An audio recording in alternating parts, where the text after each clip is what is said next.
మా అమ్మమ్మ క్యాన్సర్ తో చనిపోయారు. ఆనాడు మా తాతగారు హైదరాబాద్ లో క్యాన్సర్ ఇన్స్టిట్యూట్ ఉండాలి, వరల్డ్ క్లాస్ ఇన్స్టిట్యూట్ ఉండాలి, మనకంటే ఆర్థిక వనరులున్నాయి, అమ్మమ్మని అమెరికాకు తీసుకెళ్లి ట్రీట్మెంట్ ఇచ్చాం, అలాంటి ట్రీట్మెంట్ హైదరాబాద్ కేంద్రంగా తీసుకురావాలని బసవతారకం క్యాన్సర్ ఇన్స్టిట్యూట్ ప్రారంభించారు, శంకుస్థాపన చేశారు. అది తెలుసుకున్న రతన్ టాటా గారు మొదటి 25 కోట్ల రూపాయల డబ్బు ఆ ఇన్స్టిట్యూట్ కోసం ఇచ్చారు. ఇది ఇప్పుడు 25 కోట్ల రూపాయలు కాదు, ఇది 1992, 93, 2014లో తెలుగుదేశం ప్రభుత్వం ఉన్నప్పుడు హుదూద్ తుఫాన్ వచ్చింది విశాఖపట్నం.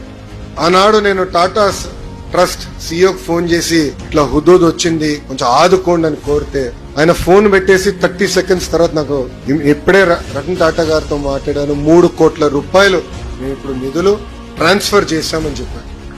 ఎప్పుడొస్తారు ఆయన అని అడిగితే మాకు మార్కెటింగ్ అవసరం లేదు, మాకు ప్రెస్ రిలీజ్ అవసరం లేదు, ప్రజల్ని మీరు జాగ్రత్తగా చూడండి, డబ్బులు సరిపోతే మాకు ఫోన్ చేయండి మళ్ళీ ఇస్తానని చెప్పిన గొప్ప వ్యక్తి రతన్ టాటా గారు.